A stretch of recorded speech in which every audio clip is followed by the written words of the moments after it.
12 de julho de 1998, Stade de France. Mais de 80 mil pessoas no estádio, milhões assistindo ao redor do mundo. De um lado, Brasil, atual campeã mundial, a maior seleção da história. Do outro, a França, um país que nunca havia conquistado uma Copa do Mundo. Quando o árbitro apita o fim do jogo, o placar mostra 3-0. Zidane cai no gramado. A torcida explode. A França é campeã do mundo pela primeira vez. Mas esse título não começa aqui. Ele não nasce nessa final. Ele nasce na dor, na queda e em décadas de frustração. Para entender a França de 98, a gente precisa voltar no tempo. Para isso, vamos voltar para os anos 80. A França tinha um ótimo futebol, tinha talento e tinha um gênio chamado Platini. A França encantava o mundo. Na Copa de 1982, chegou à semifinal contra a Alemanha, um dos jogos mais traumáticos da história das Copas. Eliminação nos pênaltis. Na outra Copa, depois de 4 anos, em 86, de novo semifinal, de novo contra a Alemanha e de novo uma derrota. A França era boa, mas nunca chegava lá. Platini se aposenta e o sonho da Copa vai junto. Na Copa de 1990, a França simplesmente não se classificou. Um choque nacional. Mas nada preparou o país para o que viria depois. Na Copa de 1994, nas eliminatórias, o técnico da França era Gérard Houllier. A França precisava de apenas um empate nos últimos jogos. Em um jogo decisivo contra a Bulgária em Paris, a França perde de 2-1. A França estava simplesmente fora da Copa de 94, eliminada em casa no último segundo. Esse gol virou um fantasma nacional. Mesmo fora das Copas de 90 e 94, a França tinha algo importante. Seria a sede da Copa em 1998. Em 94, assume o comando da seleção Aimé Jacquet, bastante criticado pelo seu sistema retranqueiro, atacado pela imprensa semanalmente. Mas Jacquet tinha uma ideia simples: defesa sólida, meio-campo físico e coletivo acima de estrelas. Ele gostava do futebol simples e bem feito. E aí tivemos o primeiro teste de fogo desse time de Jacquet, a Euro de 96 na Inglaterra. Foi a prévia da França de 98. Ainda não era um time brilhante, mas já era um time difícil de ser batido. A França caiu na Euro em um grupo com Espanha, Bulgária e Romênia. Saiu invicta. Venceu a Romênia por 1-0, empatou com a Espanha por 1-1 e venceu a Bulgária por 3-1, a melhor atuação da equipe. Nas quartas, enfrenta a Holanda. 0-0 no tempo normal, decisão nos pênaltis. Classificação francesa. E na semifinal, encara a República Tcheca. 0-0 no tempo normal e novamente decisão por pênaltis. Mas aí ocorre a eliminação. A França cai, mas diferente das outras vezes cai de pé, com uma esperança. Ali estava a espinha dorsal: Zidane, Deschamps, Blanc, Thuram e Lizarazu. A França estava pronta. Mesmo pronta, com uma base já montada, a França chegou pressionada. Era a seleção da casa, o país inteiro olhando e um histórico pesado nas costas.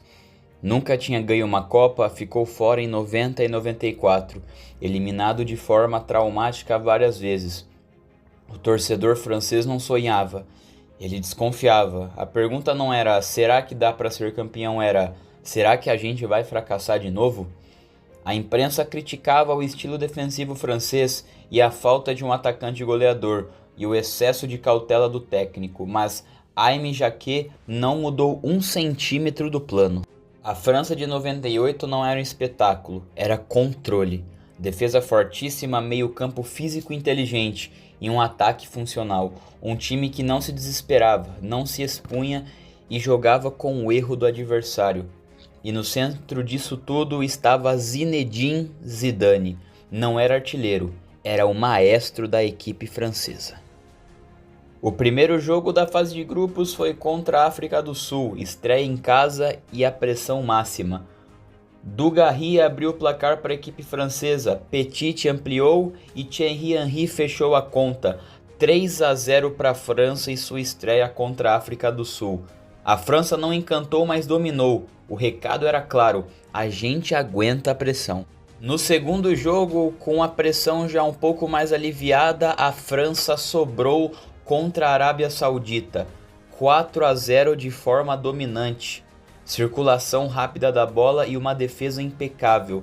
Mas acontece um ponto-chave: Zidane é expulso nesse jogo, o craque suspenso.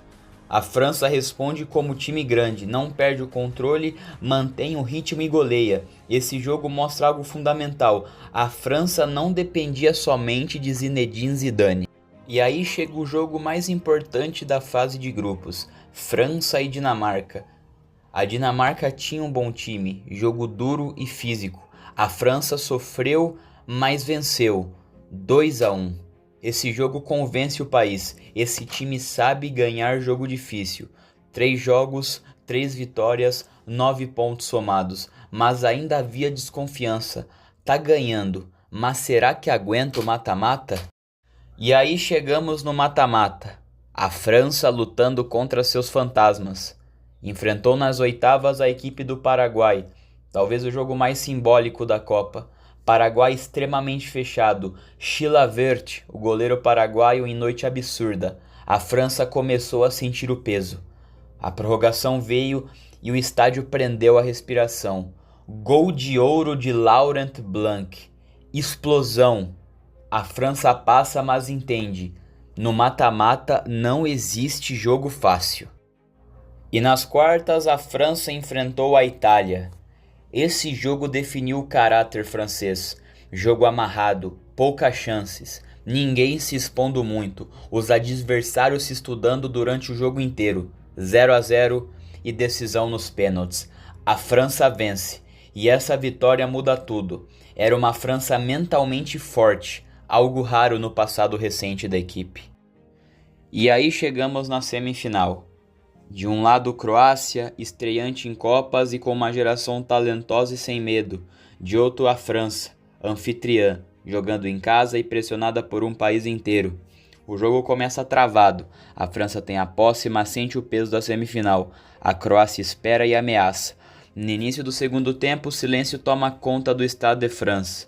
Davor Suker aparece livre e faz o gol da Croácia. Era o roteiro do pesadelo. A França de novo atrás no placar de uma semifinal. E a resposta vem de quem ninguém esperava: Lilian Thuram, um herói, que faz 2 gols e vira o jogo para a França. O Estádio de France explode de emoção. A Croácia tenta reagir, mas a França agora está no controle emocional. Deschamps organiza, Zidane prende a bola, a defesa fecha a casinha. Quando o árbitro apita o fim do jogo, o placar mostra 2-1. A França estava na final da Copa do Mundo. Aquele jogo não foi só uma classificação, foi a prova definitiva de que a França tinha mudado. Um time que antes caía diante da pressão agora reagia. Um time que precisava de um herói improvável e o encontrou. E aí chegamos na final da Copa do Mundo.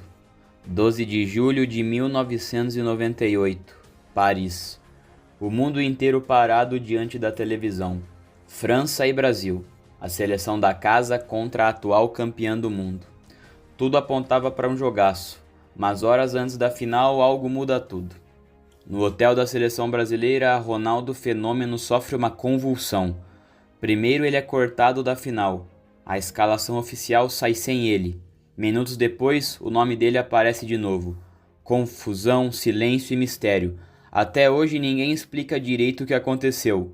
O Brasil entra em campo abalado e a França focada. O juiz apita o início de jogo. Desde o apito inicial fica claro: a França controla o jogo. Deschamps e Petit dominam o meio de campo. Zidane prende a bola, gira e desacelera o jogo. O Brasil corre atrás da bola. A França não se expõe, não acelera à toa, joga como quem sabe exatamente o que quer. E quem abre o placar é a França, com Zinedine Zidane. Num escanteio, Zidane sobe sozinho e lá em cima e abre o placar para a França. E um detalhe cruel que Zidane, que não era conhecido por gol de cabeça, vence a defesa brasileira. O estádio explode e a França sai na frente e não recua. Ainda no primeiro tempo, outro escanteio e de novo ele, Zinedine Zidane. 2 gols de cabeça. Inacreditável. O Brasil sente o golpe. A França agora controla tudo. Posse, o ritmo emocional do jogo e o placar. O intervalo chega com 2-0. No segundo tempo, o Brasil tenta reagir, mas não consegue. A França fecha os espaços, neutraliza ao máximo Rivaldo, anula Ronaldo e não dá chances claras. É um jogo de xadrez em que a França deu cheque-mate. O tempo passava, o estádio cantava e o título se aproximava. E o gol final sai nos acréscimos. Emmanuel Petit, o golpe final que matou a seleção brasileira. 3-0 e a França vencia a atual campeã do mundo com requintes de crueldade. Quando o árbitro apita o fim da partida, a França não comemora só um título, ela comemora o fim de décadas de trauma. Primeira Copa do Mundo de sua história, em casa, contra o Brasil, sem discussão dentro de campo. Até hoje, parte da torcida brasileira questiona a situação do Ronaldo, fala em jogo vendido, vê essa final como um mistério, mas a verdade é uma só. Dentro de campo, a França deu um baile e foi muito superior. O Stade de France explode. Os jogadores da França caem no gramado, alguns ajoelhados, outros chorando, agradecendo a Deus. Zidane leva as mãos ao rosto. Deschamps ergue os braços, Thuram olha para o céu incrédulo. A França é campeã do mundo. Bandeiras por todos os lados, gritos que não param, gente chorando nas arquibancadas. Não é só alegria, era alívio. Alívio de décadas de fracasso, eliminações traumáticas e a desconfiança acabava. A França finalmente conseguiu. Zidane sobe as escadas do pódio e o estádio inteiro canta o nome dele, Zidane, Zidane. Quando ele levanta a taça, Paris treme. Fogos de artifício explodem no céu. A imagem corre o mundo. A França tem um campeão, tem um herói e tem uma história. Fora do estádio, Paris vira um mar azul, branco e vermelho. Milhões de pessoas nas ruas. Pessoas subindo em postes, carros, ônibus, gente que nunca tinha visto a França ganhar uma Copa, gente que esperou a vida inteira. Aquela seleção não era só campeã, ela representava a França inteira. A França de 98 virou o símbolo de um país diverso. Zidane, filho de imigrantes. Thuram, Desailly, Lizarazu, um time multicultural. A vitória virou mensagem. Essa é a França, dentro e fora de campo. A França de 98 não venceu apenas uma Copa do Mundo, venceu o peso da história, venceu seus fantasmas e mostrou que títulos não nascem do nada. Do quase de Platini ao brilho de Zidane, a França enfim chegou ao topo do mundo. Rapaziada, passando para falar no finalzinho desse vídeo, agradecer a todos que assistiram até aqui. Terminei de editar agora, tava editando no celular. Cara, perdão por não colocar tanta imagem, porque eu não sei se é porque é de 98 a Copa, o ano muito antigo. Cara, eu não achava imagem, principalmente do jogo França e Arábia Saudita, eu não achei nada. As que tinha aquela guerra imagem, que vai pegar direito autoral, dá uma BO pra você conseguir pegar ela. Então, perdão pela escassez de imagens que tá no vídeo, fechou? Mas eu tentei dar o meu máximo aí, e espero que vocês tenham gostado. Deixem nos comentários ideias de seleções, de histórias, de times que vocês querem que eu traga história, fechou? Um beijão pra vocês, fiquem com Deus.